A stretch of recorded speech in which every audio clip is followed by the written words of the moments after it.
Exodus chapter 3 and verses 21 and 22. He says, "And I will give this people favor in the sight of the Egyptians. And it shall come to pass that when ye go, ye shall not go empty. But every woman shall borrow of her neighbor, and of her that sojourneth in her house, jewels of silver, and jewels of gold, and raiment, and ye shall put them upon your sons and upon your daughters, and ye shall spoil the Egyptians." Now, another word that they use in different translation is plunder the Egyptians. But some of us are not real good salesmen, and some of us are very uncomfortable sometimes going up to people and asking them for things. Now, can you imagine being a slave and going up to your master and asking them to give you gold, silver, their clothing? What would make you think that that would happen? But yet here's what God is telling them to do. And he's telling them that they will not go out empty-handed. And another word that is used for that spoil or plunder is to recover or to rescue. And the reason why I entitled the sermon this morning, "Who You Are," is because a lot of times we think of it the other way. We think of it as people ask you, "Who are you?" But who we really are is a child of the King, is God's child. We can define ourselves in any other way that we want, but who we are is a child of the King. And we are here to do what God would tell us to do. And those individuals in those days were there to do what God told them to do. And this scripture in Exodus tells them that they would not leave empty-handed, that they would leave weighed down with gold and silver. And why did God bless Israel in this way? Why did he give them so much on their way out? And the other thing we have to ask ourselves is, how did they get it all? What happened in the interim there that would make the Egyptians say, "Here, take it. It's yours"? If you follow it through in Exodus, you'll notice as you go into chapter 11 and chapter 12, and let's look in Exodus chapter 3 again at chapter 11 and the first two verses there. It says, "And the Lord said unto Moses, Yet will I bring one plague more upon Pharaoh and upon Egypt. Afterwards he will let you go. Whence he shall let you go, he shall surely thrust you out hence altogether.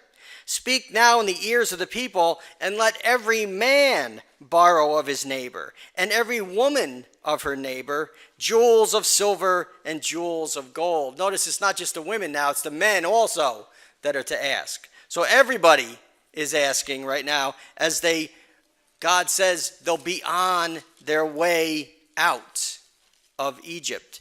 And if we go to the next chapter, it's mentioned one more time. In Exodus chapter 12 and verse 35 and 36, it says, "And the children of Israel did according to the word of Moses, and they borrowed of the Egyptians jewels of silver, jewels of gold, and raiment. And the Lord gave the people favor in the sight of the Egyptians, so that they lent unto them such things as they required, and they spoiled," or plundered, "the Egyptians." Now remember what's going on in Egypt at this time. We have plagues, right? Plagues of blood, frogs, gnats, flies, boils, hail, locust, darkness, the firstborn killed. All these things happening. The people are so worn down, they give everything they have. "Please leave. Please go." And God accomplishes what he wanted through his people. And again, we ask that question, why did God bless Israel in this way? Because they had a work to do. And so they left Egypt gifted with the essentials, all the proper tools that they needed, all a gift from God. If they were to maintain a worshipful environment in the wilderness, they would be building what?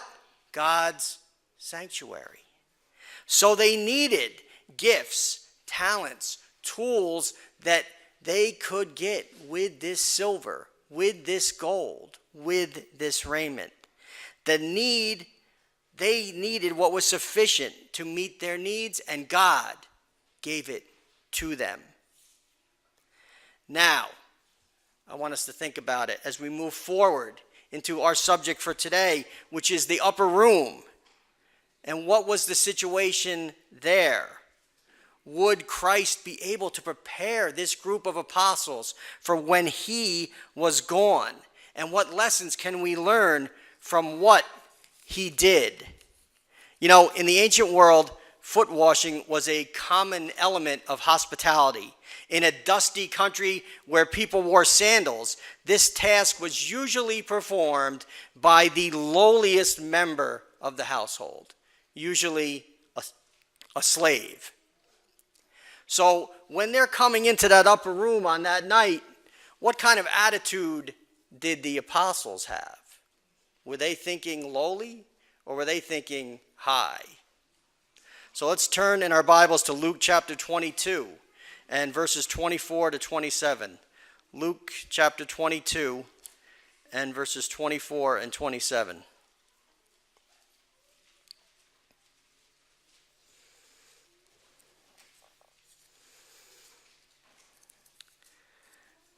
And there was also strife among them, which of them should be accounted the greatest.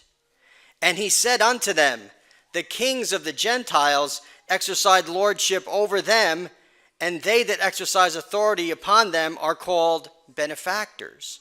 But ye shall not be so. But he that is greatest among you, let him be as the youngest, and he that is chief as he that doth serve. For whether is greater he that sitteth at meat, or he that serveth? Is not he that sitteth at meat? But I am among you as he that serveth. Ye are they which have continued with me in my temptations.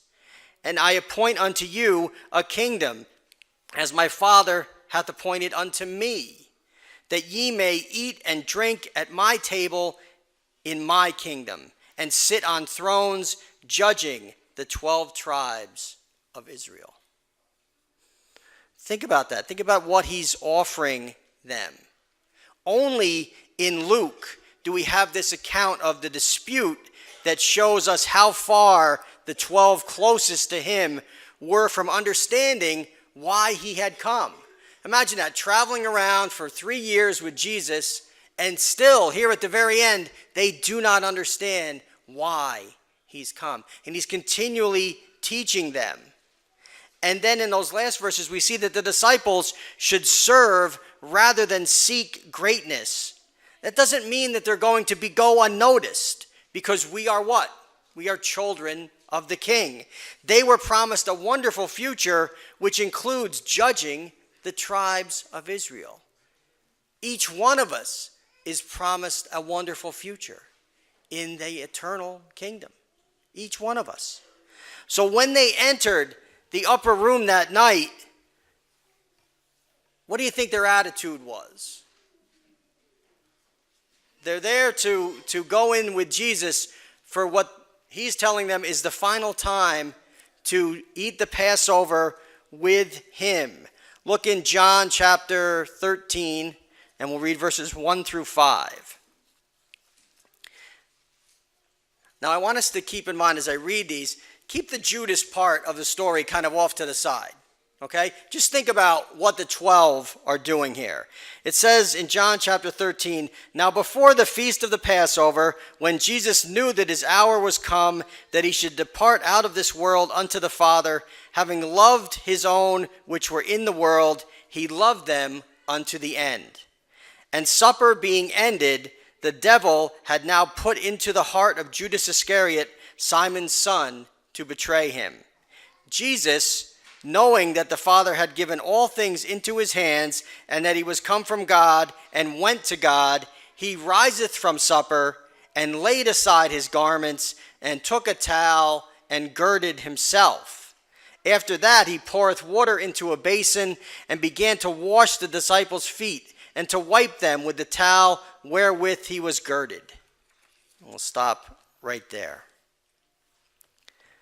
Now, Sister White has some interesting observations on what is happening there in the Desire of Ages on page 643 to 645. And I'm going to read a couple of those sections now and point out a few things that she says. And I also want to talk about how we should be thinking about this service today. She says, "On this last evening with his disciples, Jesus had much to tell them. If they had been prepared to receive what he had longed to impart, they would have been saved from heartbreaking anguish, from disappointment and unbelief. But Jesus saw that they could not bear what he had to say. The disciples were ill at ease. The sympathy and tenderness awakened by Christ's grief seemed to have passed away. His sorrowful words, pointing to his own suffering, had made little impression. Little impression. The glances they cast upon each other told of jealousy and contention. There was a strife among them, which of them should be accounted the greatest. This contention carried on in the presence of Christ. It grieved and wounded him. The disciples clung to their favorite idea that Christ would assert his power and take his position on the throne of David, and in heart each still longed for the highest place in the kingdom. Another cause of dissension had arisen. At feast, it was customary for a servant to wash the feet of the guest, and on this occasion, preparation had been made for the service. The pitcher, the basin, and the towel were there in readiness for the feet washing, but no servant was present, and it was the disciples' part to perform it. So think about that. Somebody called in sick, right? Didn't show up. What happens at work when somebody calls in sick or doesn't show up? You have to do what? I'm one that does this all the time, and my wife gets annoyed at me because you have to what? You have to multitask. You have to do all these different things, right? And you have to put on different hats and do different parts of your job that you don't normally do. You have to what? You have to humble yourself to do this. But notice what's happening here. When I read from the scriptures, it says after the supper. When were they supposed to wash their feet? Before. So Jesus went through this entire thing. The servant didn't show up. None of the disciples or apostles made any move to be the one that was going to wash the others' feet. So they ate this meal with dirty feet. I don't know about their hands. And I know they're, but again, you have to think about this too. When it says they reclined at table.